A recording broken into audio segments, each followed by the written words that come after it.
I'd like to tell you about the strangest secret in the world. Not long ago, Albert Schweitzer, the great doctor and Nobel Prize winner, was being interviewed in London, and a reporter asked him, "Doctor, what's wrong with men today?" The great doctor was silent a moment, and then he said, "Men simply don't think." And it's about this that I want to talk with you.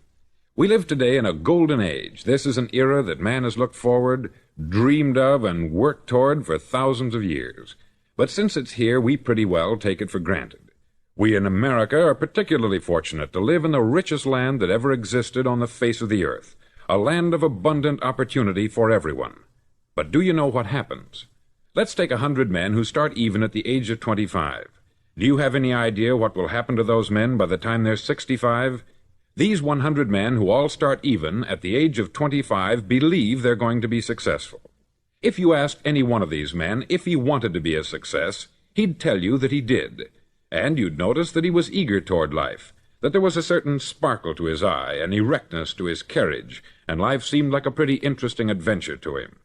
But by the time they're 65, 1 will be rich, 4 will be financially independent, 5 will still be working, 54 will be broke. Now think a moment. Out of the 100, only 5 make the grade. Why do so many fail? What has happened to the sparkle that was there when they were 25? What's become of the dreams, the hopes, the plans? And why is there such a large disparity between what these men intended to do and what they actually accomplished? When we say about 5% achieve success, we have to define success. And here's the definition. Success is the progressive realization of a worthy ideal. If a man is working toward a predetermined goal and knows where he's going, that man is a success. If he's not doing that, he's a failure. Success is the progressive realization of a worthy ideal. Rollo May, the distinguished psychiatrist, wrote a wonderful book called Man's Search for Himself. And in this book he says, "The opposite of courage in our society is not cowardice, it is conformity." And there you have the trouble today. It's conformity. People acting like everyone else, without knowing why, without knowing where they're going. Now think of it. In America right now, there are over 14 million people 65 years of age and over, and about 13 million of these 14 million are broke. They're dependent on someone else for life's necessities. Now, we learn to read by the time we're 7. We learn to make a living by the time we're 25. Usually, by that time, we're not only making a living, we're supporting a family. And yet, by the time we're 65, we haven't learned how to become financially independent in the richest land that has ever been known. Why? We conform. And the trouble is that we're acting like the wrong percentage group, the 95% who don't succeed. Now, why do these people conform? Well, they don't know, really. These people believe that their lives are shaped by circumstances, by things that happen to them, by exterior forces. They're outer-directed people. A survey was made one time that covered a lot of men, working men, and these men were asked this question: why do you work? Why do you get up in the morning? 19 out of 20 had no idea. If you ask them, they'll say, everyone goes to work in the morning. And that's the reason they do it, because everyone else is doing it. Now let's get back to our definition of success. Who succeeds? The only man who succeeds is the man who is progressively realizing a worthy ideal. He's the man who says, I'm going to become this, and then begins to work toward that goal. I'll tell you who the successful people are. A success is the school teacher who's teaching school because that's what she wanted to do. The success is the woman who's a wife and mother because she wanted to become a wife and mother and is doing a good job of it. The success is the man who runs the corner gas station because that's what he wanted to do. The success is the successful salesman who wants to become a top-notch salesman and grow and build with his organization. A success is anyone who is doing deliberately a predetermined job because that's what he decided to do deliberately. But only 1 out of 20 does that. That's why today there isn't really any competition, unless we make it for ourselves. Instead of competing, all we have to do is create. Now, for 20 years, I looked for the key which would determine what would happen to a human being. Was there a key, I wanted to know, which would make the future a promise that we could foretell to a large extent? Was there a key that would guarantee a person's becoming successful if he only knew about it and knew how to use it? Well, there is such a key, and I've found it. Have you ever wondered why so many men work so hard and honestly without ever achieving anything in particular, and others don't seem to work hard and yet seem to get everything? They have the magic touch. You've heard them say that about someone. Everything he touches turns to gold. And have you ever noticed that a man who becomes successful tends to continue to become successful, and on the other hand, have you noticed how a man who is a failure tends to continue to fail? It's because of goals. Some of us have them, some don't. People with goals succeed because they know where they're going. Now think of a ship leaving a harbor, and think of it with the complete voyage mapped out and planned. The captain and crew know exactly where it's going and how long it will take. It has a definite goal. 9,999 times out of 10,000 it will get to where it started out to get. Now let's take another ship, just like the first, only let's not put a crew on it, or a captain at the helm. Let's give it no aiming point, no goal, no destination. We just start the engines and let it go. I think you'll agree with me that if it gets out of the harbor at all, it will either sink or wind up on some deserted beach a derelict. It can't go any place because it has no destination and no guidance. It's the same with a human being. Take the salesman, for example. There is no other person in the world today with the future of a good salesman. Selling is the world's highest paid profession, if we're good at it and if we know where we're going. Every company needs top-notch salesmen, and they reward those men. The sky is the limit for them. But how many can you find? Someone once said, the human race is fixed, not to prevent the strong from winning, but to prevent the weak from losing. The American economy today can be likened to a convoy in time of war. The entire economy is slowed down to protect its weakest link, just as the convoy had to go at the speed that would permit its slowest vessel to remain in formation. That's why it's so easy to make a living today. It takes no particular brains or talent to make a living and support a family today. So we have a plateau of so-called security, if that's what a person's looking for. But we do have to decide how high above this plateau we want to aim for. Now let's get back to the strangest secret in the world, the story that I wanted to tell you today. Why do men with goals succeed in life, and men without them fail? Well, let me tell you something which, if you really understand it, will alter your life immediately. If you understand completely what I'm going to tell you from this moment on, your life will never be the same again. You'll suddenly find that good luck just seems to be attracted to you. The things you want just seem to fall in line.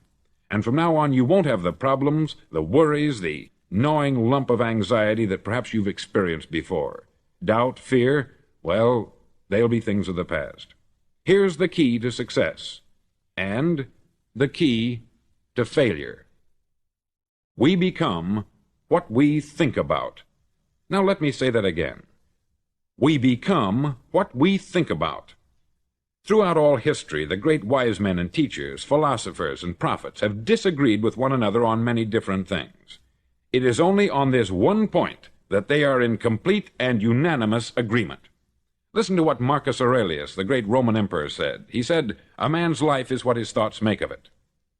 Disraeli said this, "Everything comes if a man will only wait.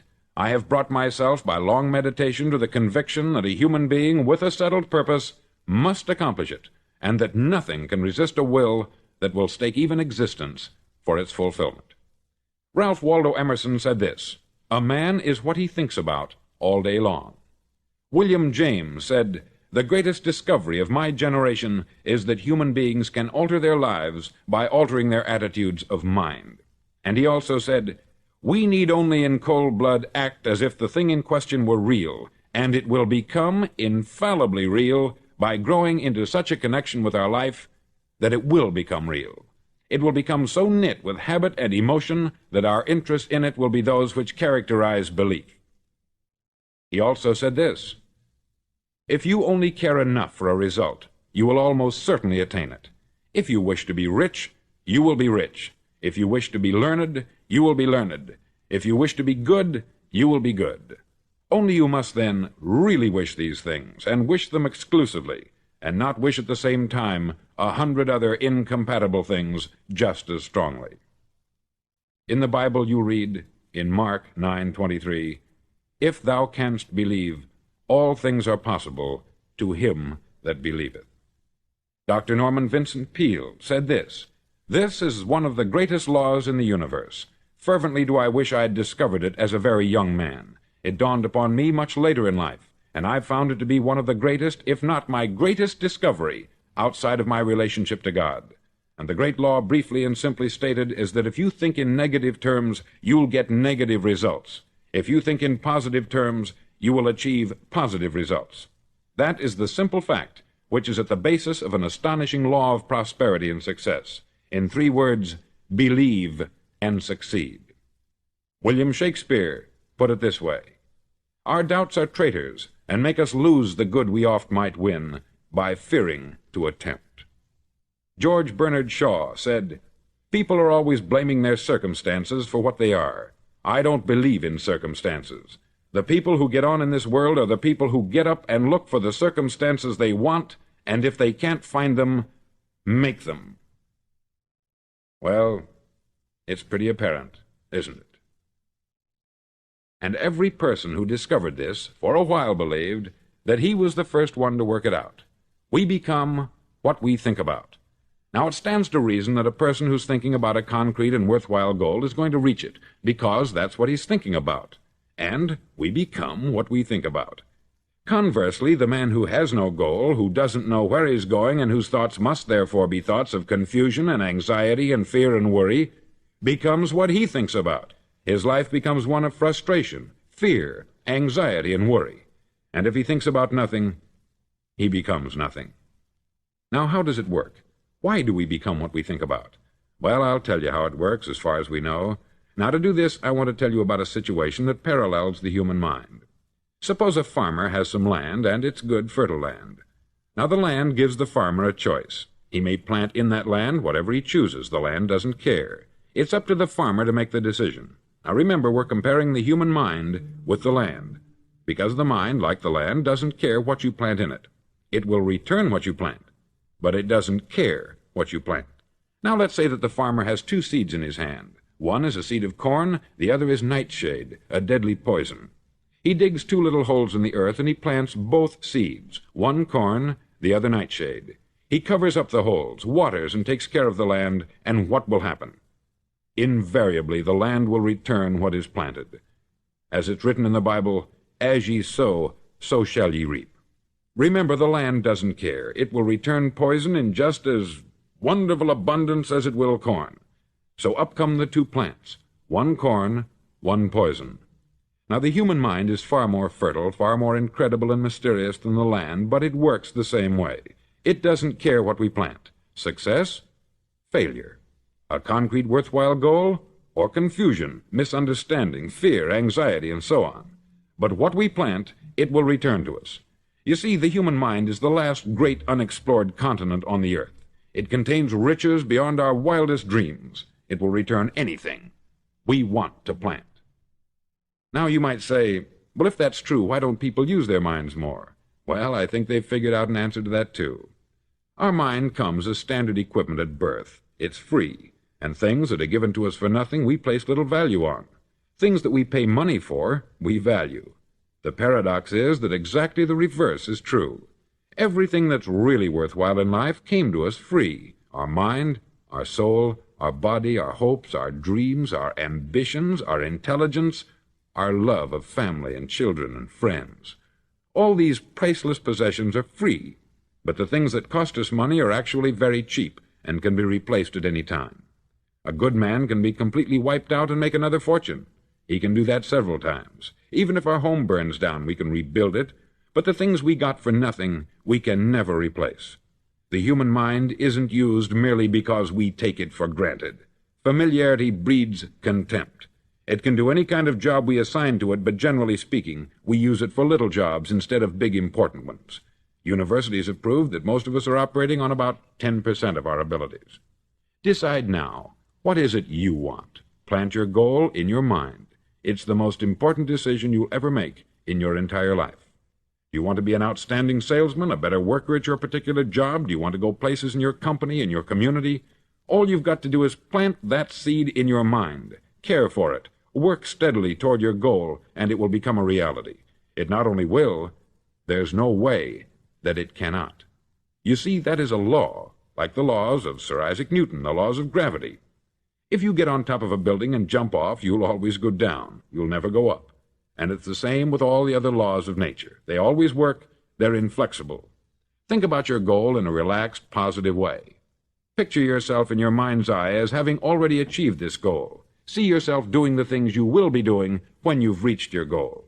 Ours has been called the phenobarbital age, the age of ulcers and nervous breakdowns. At a time when medical research has raised us to a new plateau of good health and longevity, far too many of us worry ourselves into an early grave trying to cope with things in our own little personal ways, without learning a few great laws that will take care of everything for us. These things we bring on ourselves through our habitual way of thinking. Every one of us is the sum total of his own thoughts. He is where he is because that is exactly where he really wants to be, whether he'll admit that or not. Each of us must live off the fruit of his thoughts in the future, because what you think today and tomorrow, next month and next year, will mold your life and determine your future. You're guided by your mind. I remember one time I was driving through Arizona, and I saw one of those giant earth-moving machines roaring along the road at about 35 miles an hour with what looked like 20 tons of dirt in it, a tremendous, incredible machine, and there was a little man perched way up on top with the wheel in his hands guiding it. And as I drove along, I was struck by the similarity of that machine to the human mind. Just suppose you're sitting at the controls of such a vast source of energy. Are you going to sit back and fold your arms and let it run itself into a ditch? Or are you going to keep both hands firmly on the wheel and control and direct this power to a specific, worthwhile purpose? It's up to you. You're in the driver's seat. You see, the very law that gives us success is a two-edged sword. We must control our thinking. The same rule that can lead a man to a life of success, wealth, happiness, and all the things he's ever dreamed of for himself and his family, that very same law can lead him into the gutter.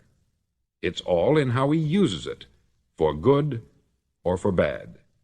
This is the strangest secret in the world. Now, why do I say it's strange, and why do I call it a secret? Actually, it isn't a secret at all. It was first promulgated by some of the earliest wise men, and it appears again and again throughout the Bible. But very few people have learned it, understand it. That's why it's strange, and why, for some equally strange reason, it virtually remains a secret. I believe that you could go out and walk down the main street of your town and ask one man after another what the secret of success is, and you probably wouldn't run into one man in a month who could tell you. Now, this information is enormously valuable to us, if we really understand it and apply it. It's valuable to us not only for our own lives, but the lives of those around us, our family, employees, associates, and friends. Life should be an exciting adventure. It should never be a bore. A man should live fully, be alive. He should be glad to get out of bed in the morning. He should be doing a job he likes to do because he does it well. One time I heard Grove Patterson make a speech, the editor-in-chief of the Toledo Daily Blade, and as he concluded his speech, he said something that I've never forgotten. He said something like this: "My years in the newspaper business have convinced me of several things, among them that people are basically good, and that we came from someplace, and we're going someplace. So we should make our time here an exciting adventure. The architect of the universe didn't build a stairway leading nowhere." And the greatest teacher of all, the carpenter from the plains of Galilee, gave us the secret time and time again. "As ye believe, so shall it be done unto you." I've explained the strangest secret in the world and how it works. Now I want to explain how you can prove to yourself the enormous returns possible in your own life by putting this secret to a practical test. I want you to make a test that will last 30 days. Now, it isn't going to be easy.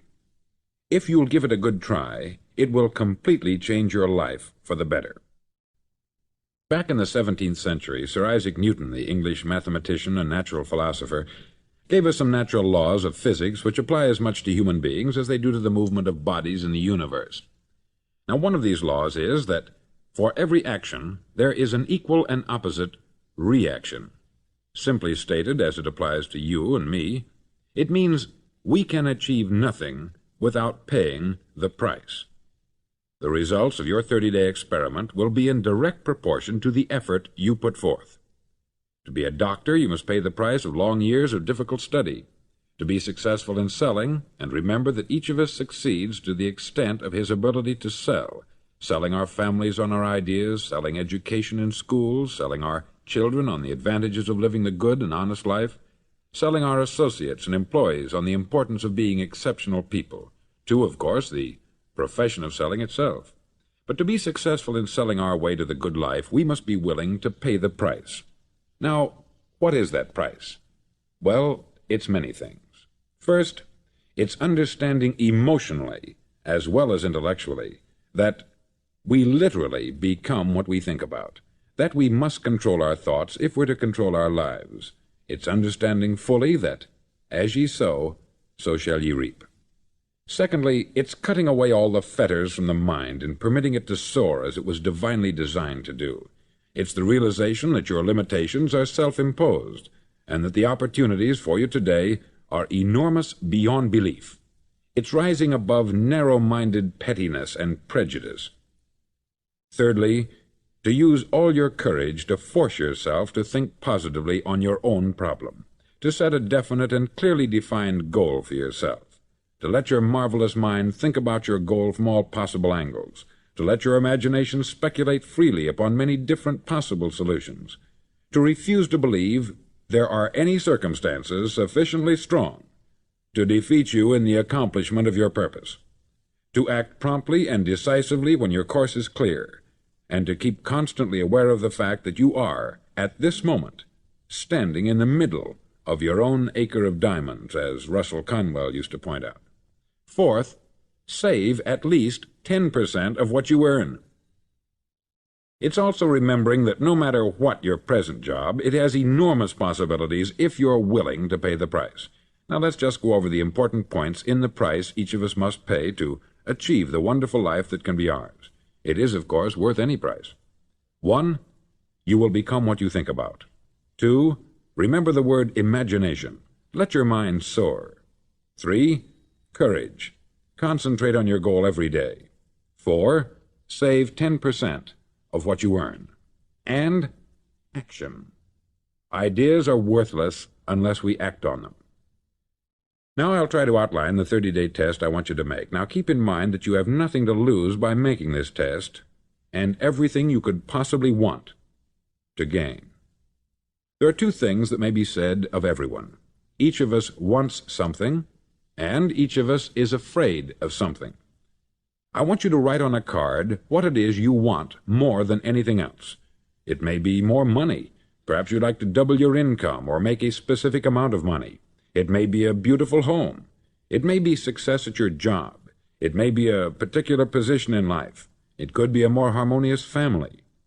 Each of us wants something. Write down on your card specifically what it is that you want. Make sure it's a single goal and clearly defined. You needn't show it to anyone, but carry it with you so that you can look at it several times a day. Think about it in a cheerful, relaxed, positive way each morning when you get up, and immediately you have something to work for, something to get out of bed for, something to live for. Look at it every chance you get during the day and just before going to bed at night. As you look at it, remember that you must become what you think about, and since you're thinking about your goal, you realize that soon it will be yours. In fact, it's yours really the moment you write it down and begin to think about it.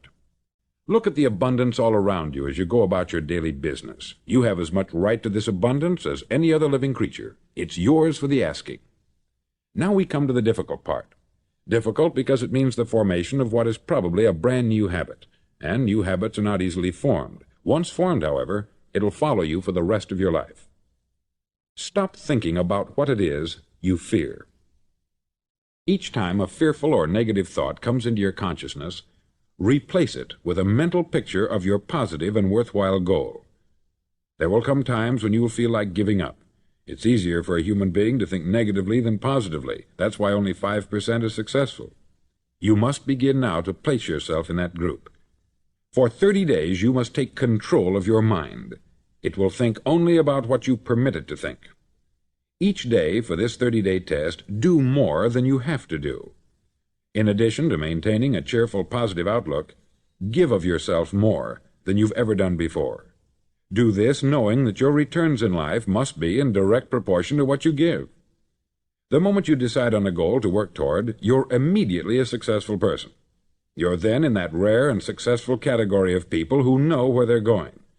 Out of every 100 people, you belong to the top 5. Don't concern yourself too much with how you're going to achieve your goal. Leave that completely to a power greater than yourself. All you have to do is know where you're going. The answers will come to you of their own accord. Remember these words from the Sermon on the Mount, and remember them well. Keep them constantly before you this month of your test. Ask, and it shall be given you. Seek, and ye shall find.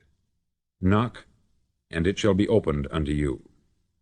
For every one that asketh receiveth, and he that seeketh findeth, and to him that knocketh it shall be opened. It's as marvelous and as simple as that.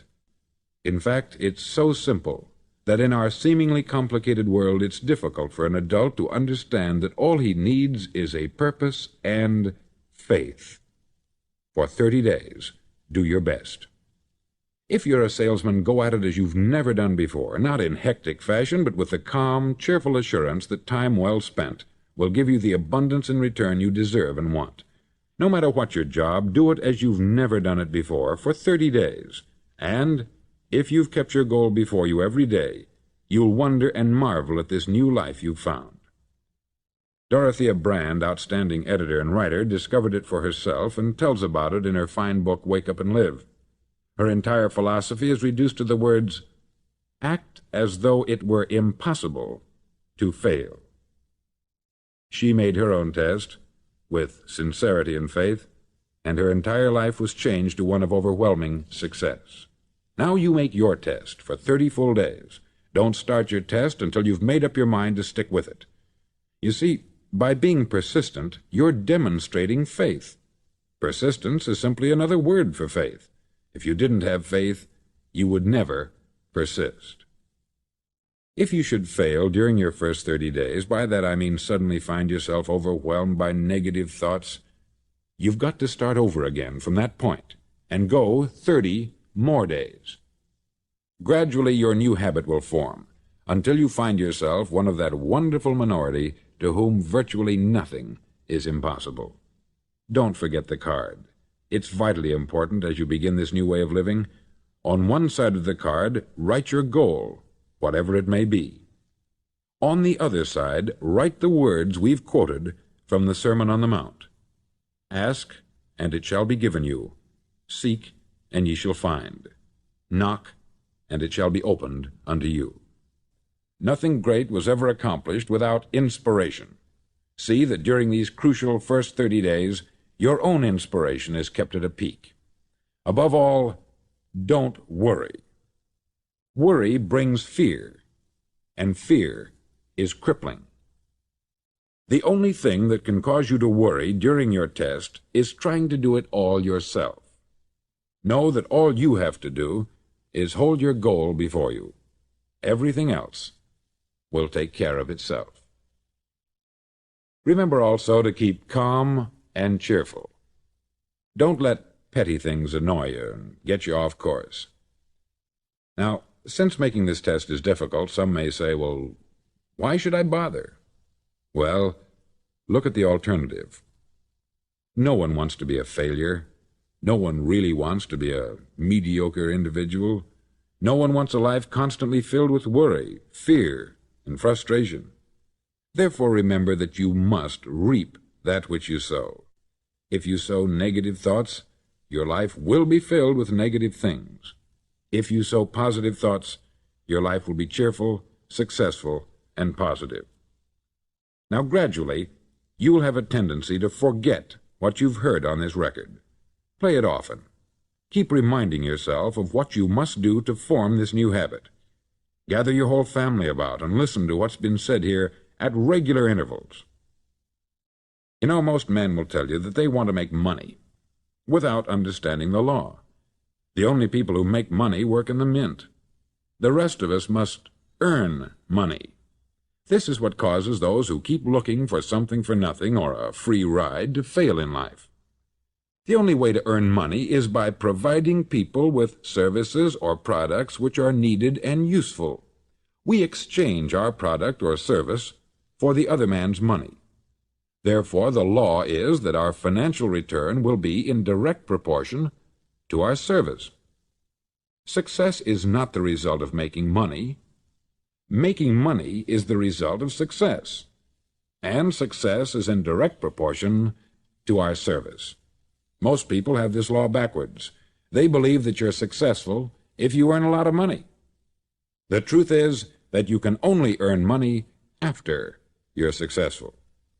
It's like the story of the man who sat in front of the stove and said to it, "Give me heat, and then I'll add the wood." How many men and women do you know, or do you suppose there are today, who take the same attitude toward life? There are millions. We've got to put the fuel in before we can expect heat. Likewise, we've got to be of service first before we can expect money. Don't concern yourself with the money. Be of service. Build, work, dream, create. Do this, and you'll find there's no limit to the prosperity and abundance that will come to you. Prosperity is founded upon a law of mutual exchange. Any person who contributes to prosperity must prosper in turn himself. Sometimes the return will not come from those you serve, but it must come to you from someplace, for that is the law. For every action, there is an equal and opposite reaction. As you go daily through your 30-day test period, remember that your success will always be measured by the quality and quantity of service you render, and money is a yardstick for measuring this service. No man can get rich himself unless he enriches others. There are no exceptions to a law. You can drive down any street in America and from your car estimate the service that's being rendered by the people living on that street. Had you ever thought of this yardstick before? It's interesting. Some, like ministers and priests and other devoted people, measure their returns in the realm of the spiritual, but again, their returns are equal to their service. Once this law is fully understood, any thinking person can tell his own fortune. If he wants more, he must be of more service to those from whom he receives his return. If he wants less, he has only to reduce this service. This is the price you must pay for what you want. If you believe you can enrich yourself by deluding others, you can only end by deluding yourself. It may take some time, but just as surely as you breathe, you'll get back what you put out. Don't ever make the mistake of thinking you can avert this. It's impossible. The prisons and the streets where the lonely walk are filled with people who tried to make new laws just for themselves. We may avoid the laws of man, but there are greater laws that cannot be broken. An outstanding medical doctor recently pointed out 6 steps that will help you realize success. 1. Set yourself a definite goal. 2. Quit running yourself down. 3. Stop thinking of all the reasons why you cannot be successful, and instead think of all the reasons why you can. 4. Trace your attitudes back through your childhood and try to discover where you first got the idea you couldn't be a success, if that's the way you've been thinking. 5. Change the image you have of yourself by writing out a description of the person you would like to be. And 6. Act the part of the successful person you have decided to become. The doctor who wrote those words is a noted West Coast psychiatrist, David Harold Fink, M.D. Do what all experts since the dawn of recorded history have told you you must do. Pay the price by becoming the person you want to become. It's not nearly as difficult as living unsuccessfully. Make your 30-day test. Then repeat it. Then repeat it again. Each time it will become more a part of you until you'll wonder how you could ever have lived any other way. Live this new way, and the floodgates of abundance will open and pour over you more riches than you may have dreamed existed. Money? Yes, lots of it. But what's more important, you'll have peace. You'll be in that wonderful minority who lead calm, cheerful, successful lives. Start today. You have nothing to lose, but you have a life to win.